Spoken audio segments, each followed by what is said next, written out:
ஐயா திரு எடப்பாடியார் அவர்களை எழுச்சியுரையாற்றுமாறு அன்போடு அழைக்கிறேன்.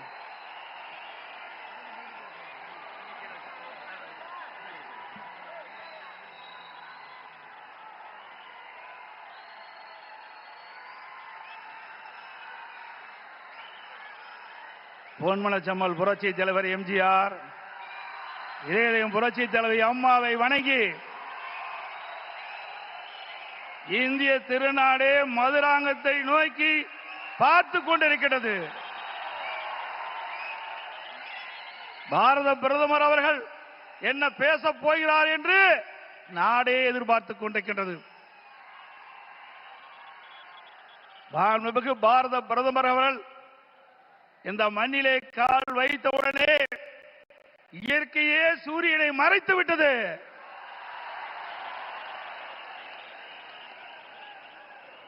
எங்கே பார்த்தாலும் மக்கள் வெள்ளம், மக்கள் கடல் போல் காட்சியளிக்கின்றார்கள். இந்த மதுராந்தம் பூமியே குலுங்குகின்ற அளவுக்கு மக்கள் வெள்ளம். இதுவே நடைபெறுகின்ற சட்டமன்ற தேர்தலிலே வெற்றிக்கு சான்று. இந்த அற்புதமான நிகழ்ச்சியிலே தேசிய ஜனநாயக கூட்டணி வெற்றி பெறுவதற்கு அடித்தளம் அமைப்பதற்கு முதலாக தேர்தல் பிரச்சார கூட்ட நிகழ்ச்சியிலே கலந்து கொள்வதற்கு வருகை தந்து உரையாற்றிருக்கின்ற மதிப்புக்கும் மரியாதைக்கும் போற்றலுக்குரிய பாரத பிரதமர் மாண்புமிகு நரேந்திர மோடி அவர்களே, நிகழ்ச்சியிலே பங்கு பெற்றிருக்கின்ற மத்திய அமைச்சர் மரியாதைக்குரிய திரு பியூஷ் கோயல் அவர்களே, தமிழகத்தினுடைய மாநில பாரதிய ஜனதா தலைவர் முன்னாள் அமைச்சர் சகோதரர் திரு நயினார் நாகேந்திரன் எம்எல்ஏ அவர்களே, மத்திய இணை அமைச்சர் அருமைச்சகோதரர் திரு எஸ் முருகன் அவர்களே, பாட்டாளி மக்கள் கட்சியுடைய தலைவர் முன்னாள் மத்திய அமைச்சர் அருமைச்சகோதரர் டாக்டர் அன்புமணி அவர்களே, அம்மா மக்கள் முன்னேற்ற கழகத்தினுடைய பொதுச் செயலாளர் மதிப்புக்கும் மரியாதைக்கும் உரிய சகோதரர் திரு டிடிவி தினகரன் அவர்களே, தமிழ் மாநில காங்கிரஸ் தலைவர் முன்னாள் மத்திய அமைச்சர் மரியாதைக்கு திரு ஜே கே வாசன் அவர்களே, புரட்சி பாரதிய தலைவர் திரு பூவை ஜெகன்மூர்த்தி எம்எல்ஏ அவர்களே, மரியாதைக்குரிய புதிய நீதி கட்சி தலைவர் திரு ஏசி சண்முகம் அவர்களே, இந்திய ஜனநாயக கட்சியுடைய தலைவர் திரு பாரிவேந்தர் அவர்களே, தமிழக மக்கள் முன்னேற்ற கழக நிறுவனர் தலைவர் திரு ஜான் பாண்டியன் அவர்களே, எருதல் மக்கள் கட்சியுடைய தலைவர் திரு என்ஆர் தனபாலன் அவர்களே, முன்னாள் ஆளுநர் திரு தமிழிசை சவுந்தரராஜன் அவர்களே, முன்னாள் பாரதிய ஜனதா தலைவர் சகோதரர் திரு அண்ணாமலை அவர்களே, மற்றும் மேடையிலே வீற்றிருக்கின்ற கூட்டணி கட்சியினுடைய தலைவர்களே, நிர்வாகிகளே, மேடையிலே வீற்றிருக்கின்ற அனைத்து இந்திய அண்ணா திராவிட முன்னேற்ற கழகத்தினுடைய தலைமை கழக நிர்வாகிகளே, மாவட்ட கழக செயலாளர்களே, நாடாளுமன்ற உறுப்பினர்களே, சட்டமன்ற உறுப்பினர்களே, வாரி சிறப்பித்துக் கொண்டிருக்கின்ற தேசிய ஜனநாயக கூட்டணியில் அங்கம் வைக்கின்ற கட்சியினுடைய தலைவர்களே, நிர்வாகிகளே, தொண்டர்களே, பெரியவர்களே, தாய்மார்களே, ஊடக நண்பர்களே, பத்திரிகை நண்பர்களே, கழக உடன்பிறப்புகளே, அத்தனை பேருக்கும் என்னுடைய முதற்கண் வணக்கத்தை உரித்தாக்குகின்றேன்.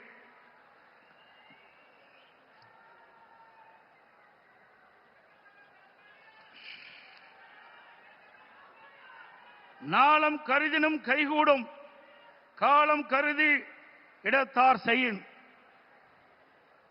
உரிய காலத்தையும் இடத்தையும் தேர்ந்தெடுத்து செயல்பட்டால் உலகத்தையே கையில் அடக்கலாம் என்பது இதனுடைய பொருள். நம்மை எதிர்ப்பவர்கள் எத்தகைய வஞ்சக நெஞ்சம் கொண்டவர்களாக இருந்தாலும் தீயவர்களாக இருந்தாலும் உரிய காலத்தில் உரிய இடத்தில் உரியவர்களோடு ஒன்றிணைந்து உறுதியாக செயல்பட்டால் வெற்றி என்பது நிச்சயம். அத்தகைய தருணம் இப்பொழுது நமக்கு கிடைத்துள்ளது. இன்றைக்கு திராவிட முன்னேற்ற கழகம் ஆட்சி பொறுப்பேற்று 4.25 ஆண்டுகள் ஆகிவிட்டன.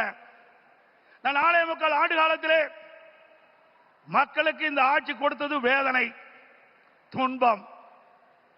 எல்லா துறைகளிலும் ஊழல். ஊழல் இல்லாத துறையே கிடையாது. மக்களை வாட்டி வதைக்கின்ற அரசாங்கம் தேவையா? சொல்லுங்க, தேவையா? மக்களோட ஆட்சி அகற்றப்பட வேண்டும். ஒரு குடும்பம் வாழ 8 கோடி மக்களை சுரண்டுவது நியாயமா?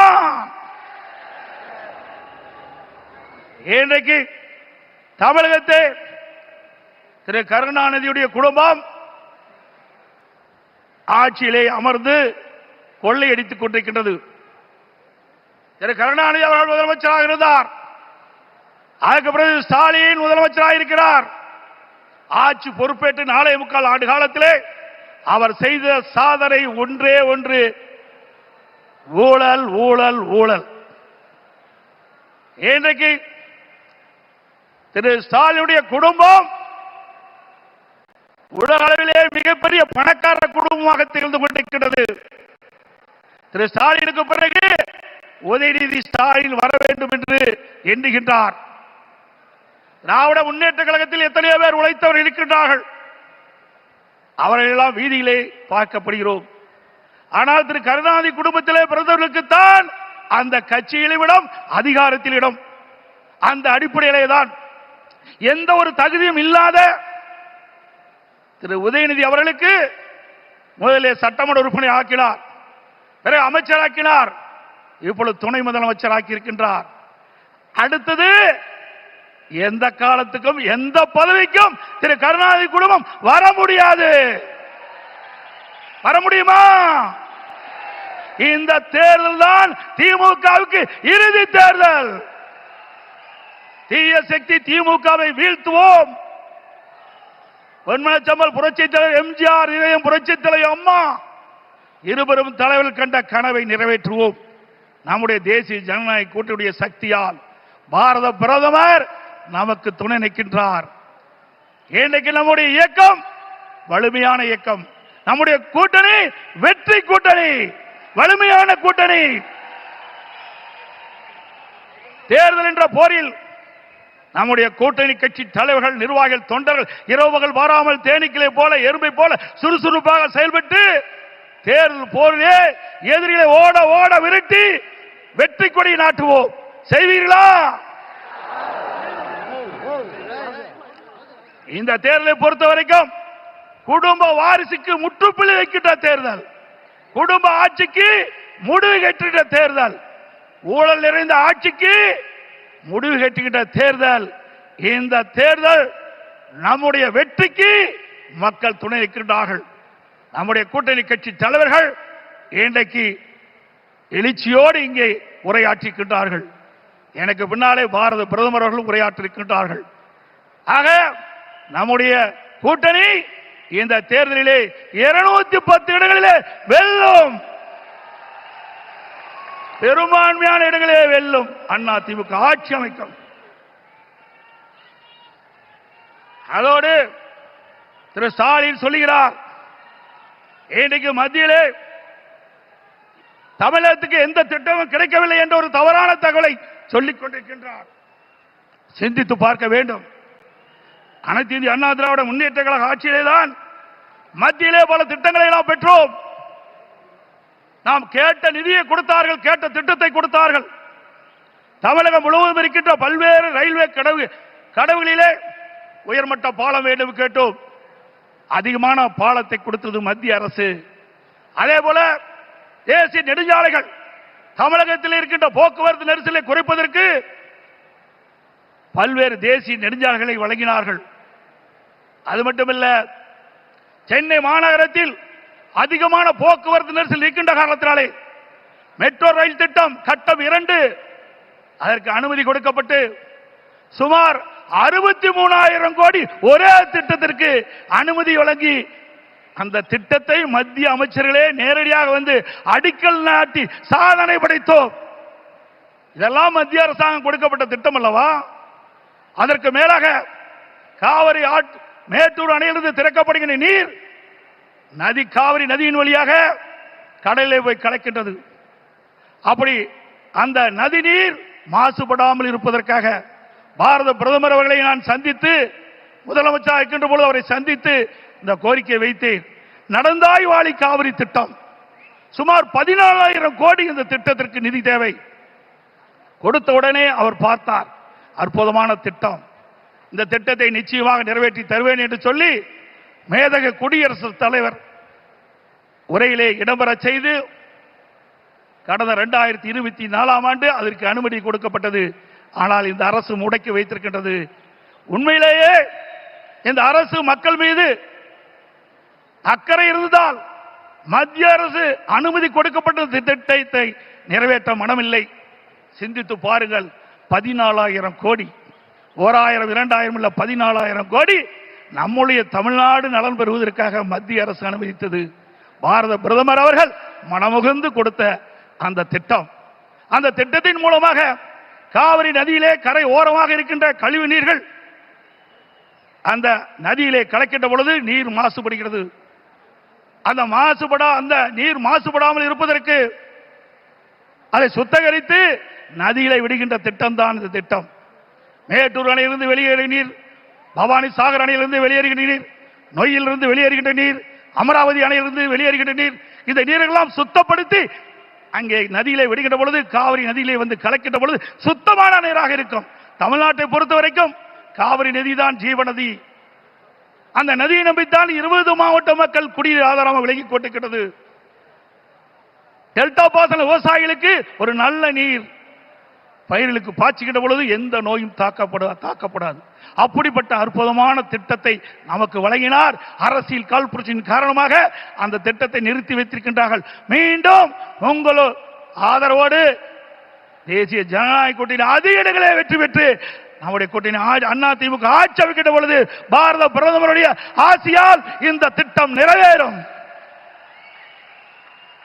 அதே போல ஒரே ஆண்டில் நாம் வைத்த கோரிக்கை 11 அரசு மருத்துவக் கல்லூரி மருத்துவமனை கொடுக்கப்பட்டது. இந்திய வரலாற்றிலேயே ஒரு மாநில அரசுக்கு ஒரே ஆண்டில் 11 அரசு மருத்துவக் கல்லூரி மருத்துவமனை கொடுத்த வரலாறு கிடையாது. அந்த வரலாற்றையும் பாரத பிரதமர் திரு நரேந்திர மோடி அவர்கள் நமக்காக வழங்கினார். அதனால் நம்முடைய மாணவர்கள் அதிக இடங்களிலே மருத்துவர்களாக சேர்ந்து படிக்கக்கூடிய வாய்ப்பை பெற்றிருக்கின்றார்கள். இதையெல்லாம் சாதனை. இன்னும் பல திட்டங்கள் மத்தியில் இருந்து நமக்கு கிடைக்கப்பட்டன. அனைத்து இந்திய அண்ணா திராவிட முன்னேற்ற கழக அரசு இருக்கின்ற பொழுது மத்திய அரசோடு இணக்கமாக இருந்தோம். கேட்ட திட்டத்தை கொடுத்தார்கள், கேட்ட நிதியை கொடுத்தார்கள். தமிழகம் வளர்ச்சி பெற்றது. இன்றைக்கு இருக்கின்ற ஆட்சியாளர்கள் வேண்டுமென்றே திட்டமிட்டு மத்தியிலே குறை சொல்லி இன்றைக்கு லஞ்ச லாவணியத்திலே இந்த அரசு திளைத்துக் கொண்டிருக்கின்றதை நேரத்திலே சுட்டிக்காட்டி, அதோடு எண்ணிய இன்னியாங்கு எய்து எண்ணியார் இன்னியர் பெரிய ஒரு செயலை செய்து முடிக்க எண்ணுபவர் மிக உறுதியுடன் இருந்தால் அவர் நினைத்தபடியே அந்த செயலை செய்து முடிப்பார் என்ற குரலுக்கு மிக பொருத்தமானவர் நமது பாரத பிரதமர் நரேந்திர மோடி அவர்கள். இன்னைக்கு உலகமே பாராட்டுகின்ற அளவிற்கு இந்திய நாட்டுக்கு பெருமை சேர்த்தவர் பாரத பிரதமர் அவர்கள். கொரோனா காலம், இன்னைக்கு இந்த கொரோனா காலத்திலே அந்த வைரஸ் நோயால் இன்னைக்கு வல்லரசு நாட்டில் கூட மக்களை காப்பாற்ற முடியவில்லை. அந்த காலகட்டத்தில் விலை மதிக்க முடியாத உயிரை காப்பாற்றுவதற்கு அவர் எடுத்த நடவடிக்கையினால் லட்சக்கணக்கான மக்கள் உயிர் பிழைத்தார்கள். அந்த நோய் எப்படி தாக்கும், எப்படி வரும், அதற்கு என்ன சிகிச்சை அளிக்க முடியும், அதற்கு என்ன மருந்து என்று கண்டுபிடிக்க முடியாத சூழ்நிலை கூட தன்னுடைய திறமையால் ஆற்றால் அதற்கு சிகிச்சை அளிப்பதற்கு உரிய மருந்தை கண்டுபிடித்து உரிய சிகிச்சை அளித்து விலை மதிக்க முடியாத உயிர்களை காப்பாற்றிய மனிதர் பாரத பிரதமர் நரேந்திர மோடி அவர்கள். இந்திய நாட்டு மக்கள் மட்டுமல்ல, வெளிநாட்டில் இருக்கின்ற மக்களுக்கும் அந்த உயிர்களை காப்பாற்றுவதற்கு விலையில்லா மருந்துகளை கொடுத்து காப்பாற்றிய மனித நேயம் படைத்த தலைவர் பாரத பிரதமர் நரேந்திர மோடி அவர்கள் என்பதை இந்த நேரத்தில் சுட்டிக்காட்டி,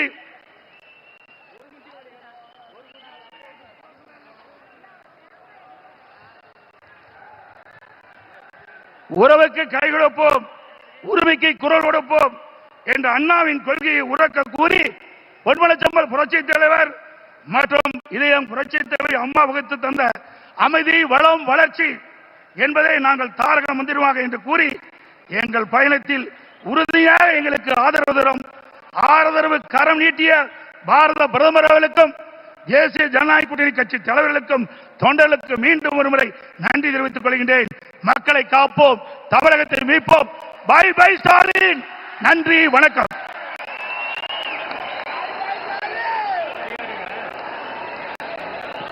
இங்கே கூடியிருக்கக்கூடிய லட்சக்கணக்கான தேசிய ஜனநாயக கூட்டணியின் தொண்டர்கள் அனைவரும் ஆவலோடு எதிர்பார்த்திருக்கக்கூடிய தமிழ் மீதும் தமிழ் மக்கள் மீதும்